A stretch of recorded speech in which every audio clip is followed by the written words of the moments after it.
सुल्तान पिछले 6 वर्ष से शेख के यहाँ नौकरी करता होता है। नौकरी क्या कर रहा था, वो तो जैसे मशीन ही बन चुका था। पिछले 6 साल में शेख 2 बेगम और लेकर आ गया था। एक बेगम तो पहले से ही थी, अब 3 बेगम हो जाती है। शेख ने तीनों को पास-पास घर लेकर दे रखे थे। तीनों आस-पास ही रहा करती हैं।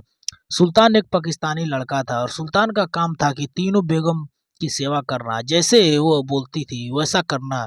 सुल्तान एक बेगम के यहाँ जाता था तो दूसरी बेगम का फ़ोन आ जाता था। कहा करता था, मुझे काम है, जल्दी आ जाओ। दूसरी बेगम के यहाँ पहुँचता था, तीसरी बेगम का कॉल आ जाता है कि कहाँ हो, काम है, जल्दी आ जाओ। सुल्तान पूरे दिन यहाँ से वहाँ दौड़ता रहा करता है। उसे तीनों बेगम ने मशीन बनाकर रख दिया था, लेकिन सुल्तान बहुत खुश था क्योंकि वो जो काम कर रहा था उसके उसे पैसे मिला करते थे। पैसे के साथ-साथ तो जन्नत के मज़े सुल्तान को मिल रहे थे। शेख भी नहीं सोच सकता था कि सुल्तान का काम था सुबह उठकर उसकी बड़ी बेगम के दोनों बच्चों को मदरसे छोड़कर आना और वापस आना। वो सुल्तान की रोज की ड्यूटी होती है। सुल्तान जब भी मदरसे दोनों बच्चों को छोड़कर आता है, बड़ी बेगम को खबर देने आता है कि बच्चों को छोड़ आ गया हूँ। बड़ी बेगम का एक नाम नाम होता है नाजमी। जब सुल्तान आवाज लगाता है तो नाजमी अंदर से कहती है कि और सुल्तान अंदर आ जाओ। मैं अंदर जाकर देखा और कमरे में कोई नहीं होता है। मैडम बाथरूम में नहा रही होती है। सुल्तान बेगम से कहता है कि मैं आपके बच्चों को छोड़ आया हूँ। बेगम रहती है, सुल्तान इधर आ जाओ। सुल्तान बाथरूम के गेट पर चला जाता है और बेगम बोलती है कि अंदर जाओ, मेरी पीठ पर सावन लगा दो। तो बोलता है, बेगम ये आप क्या कह रही हैं? नाजमी रहती है, तुम्हारे शेख साहब यहाँ पर हैं क्या? कोई कुछ नहीं बताऊंगा, तुम अंदर आ जाओ। सुल्तान जब बाथरूम में जाता है तो उसकी आंखें फटी की फटी रह जाती है। बेगम उसे समय बिना वेस्ट के शावर के नीचे खड़ी थी। सुल्तान बाथरूम में गया। बाथरूम में इतना शानदार था कि हमारे तुम्हारे घर क्या ही हो गए। बेगम की मुंह पर दूसरी तरफ था बेगम के पीछे का भाग। सुल्तान साफ साफ देख सकता था। सुल्तान का वह देखने के बाद दिमाग खराब होने लगता है और उसके शरीर में उत्तेजना बढ़ती है।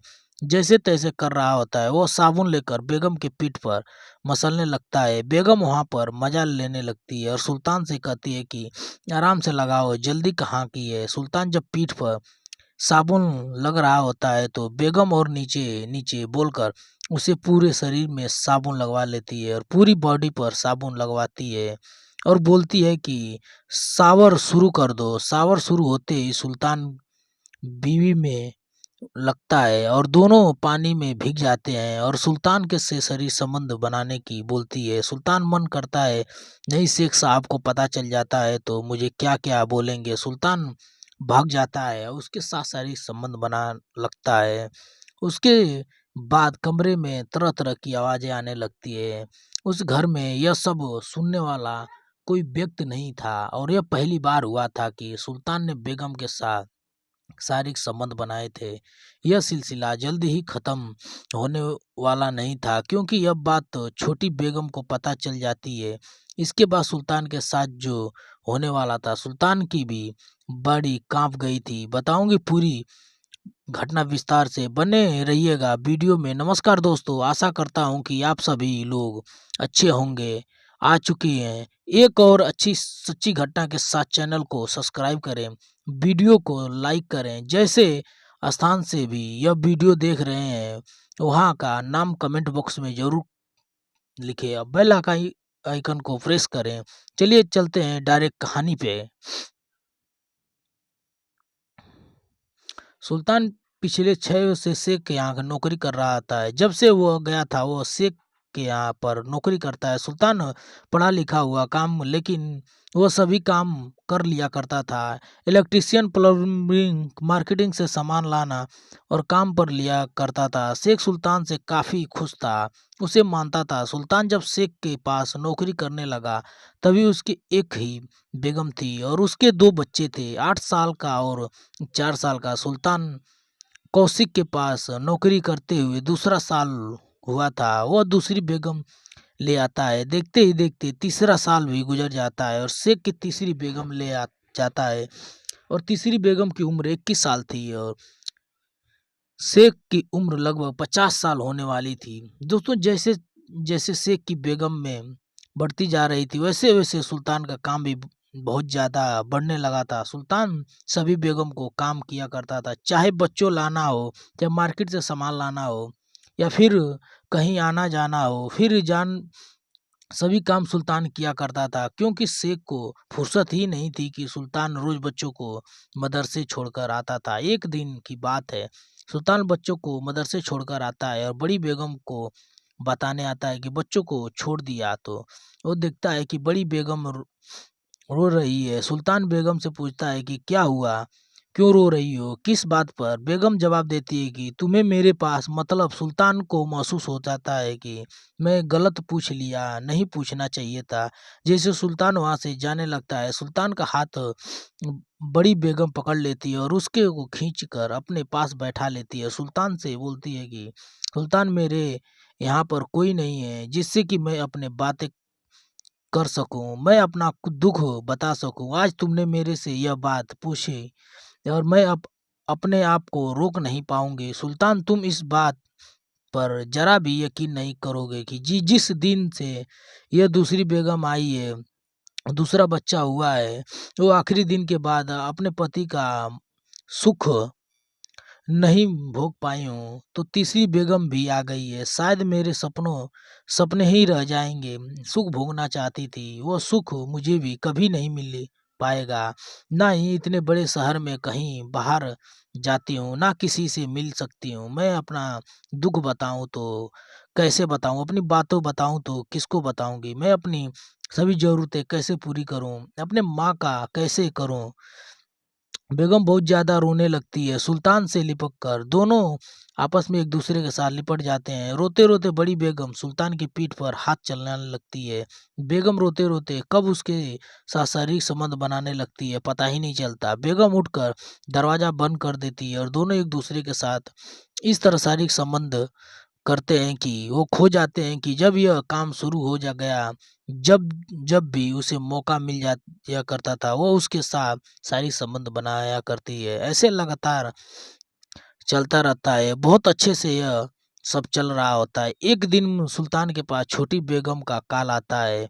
वो उसे बुलाती है और शेख सिंगापुर में किसी अपने काम से गया होता है। शेख का फोन आता है कि सुल्तान, छोटी बेगम को कुछ काम है तो वहां पर चले जाओ, काम कर दो। जब सुल्तान छोटी बेगम के पास पहुंच जाता है तो छोटी बेगम दरवाजा खोल देती है। दूसरे नंबर की बेगम और तीसरे नंबर की बेगम के साथ काम पर गेट से खड़े होकर कर दिया करता है। तीसरे बेगम का नाम जन्नत था और वो दरवाजा खोलती है और बोलती है कि अंदर आ जाओ। सुल्तान बोलती है कि नहीं, आप बोलिए क्या काम है। बेगम बोलती है कि ना ही यहाँ पर कोई देख रहा है, नीचे एक से कोई कुछ कहेगा, तुम अंदर आ जाओ, मैं आपसे बोल रही हूँ ना, अंदर आ जाओ। जब सुल्तान बेगम के कमरे में जाता है तो वो अपनी अरबी गाने बजा रहे होते हैं। समझ में तो सुल्तान को भी आ रहा था, क्योंकि उसके अरबी आती है। उस कमरे में बहुत रोमांटिक सॉन्ग बज रहा होता है। सुल्तान अपने मन में सोचता है कि छोटी बेगम तो बहुत रोमांटिक है। छोटी बेगम की उम्र 21 वर्ष। जैसे ही अपना नकाब सुल्तान के सामने उतारती है तो सुल्तान की आंखें फटी की फटी रह जाती है। उसके जितनी सुंदर लड़की आज तक अपनी पूरी जिंदगी में कभी नहीं देखी थी। जैसे उसका नाम था जन्नत, वैसे ही वो खुद लग रही थी। वह एक फूल लग रही थी। फिर सुल्तान के पास आकर बैठ जाती है। सुल्तान पूछने लगता है कि बताओ कैसे चल रहा है। सुल्तान अभी काम सुल्तान मैडम से बोलता है, बस मैं आप सबकी कृपा खुश हूँ, आप सभी लोग की वजह से, क्योंकि आप मुझे पैसे देते हैं काम करने के, उसी से मैं सब खर्चा पानी करता हूँ। उसके बाद बेगम अपना फोन उठाती है और सुल्तान को दिखाती है कि देखने के बाद सुल्तान चेहरे पर उदासी आ जाती है। उसमें बड़ी बेगम की चैट और सुल्तान की चाट थी और समय उसके देख रही रही थी। सुल्तान का शरीर कांपने लगता है। जन्नत सुल्तान से पूछती है कि यह सब काम कब से चल रहा है। सुल्तान छोटा से बोलता है कि पिछले 1.5 वर्ष से यह सब चल रहा है। छोटी बेगम उससे बोलती है कि तुम जानते भी हो तुम यह सब क्या कर रहे हो, इसका अंजाम क्या हो सकता है। फिर जन्नत को सुल्तान शुरू से लेकर अंत तक सभी बातें बताता है और किसी प्रकार से काम शुरू हुआ था और आगे बढ़ता गया। सुल्तान अंत से कहता है कि मेरी जिंदगी और मौत अब सिर्फ आपके हाथ में है, आप जैसे कहेंगे मैं वैसा करूंगा, सिर्फ आप मुझे बचा लीजिए। जन्नत सुल्तान से कहती है कि सुल्तान, जिस तरह से बड़ी बेगम का दुख है, इसी तरह से दूसरी बेगम और मेरा भी दुख है। सुल्तान, तुमसे क्या लगता है कि जब से मैं आई हूँ शेख मुझे खुश रखते हैं, उन दोनों के पास में नहीं जाते हैं। शेख उसमें का इंसान नहीं है जो कि एक की औरत से प्रेम करे, एक औरत से संबंध बनाए। उसे हर रोज नई महिलाओं के साथ संबंध बनाना होता है। वो अभी कोई भी काम से बाहर नहीं गया है, सिर्फ दूसरी औरत के साथ संबंध बनाने के लिए बाहर गया है। सुल्तान शेख ने अपनी पूरी जिंदगी में एक भी रुपया नहीं कमाया है और पूरी जिंदगी अपने पिता के पैसे से मौज कर रहा है। उसके पिता जिंदा थे, उसे समय पर पास एक हुआ करते थे। आज सिर्फ दो शेख हैं, उनका जो पैसा आता है उन्हीं से तुम्हारे शेख मौज कर रहे हैं, हम तीनों के घर चल रहे हैं। सुल्तान जन्नत से कहता है कि मेरी जिंदगी का सफर अब आपके हाथ में है, मुझे बचा लीजिए, मैं बड़ी बेगम के पास भी नहीं जाऊंगा।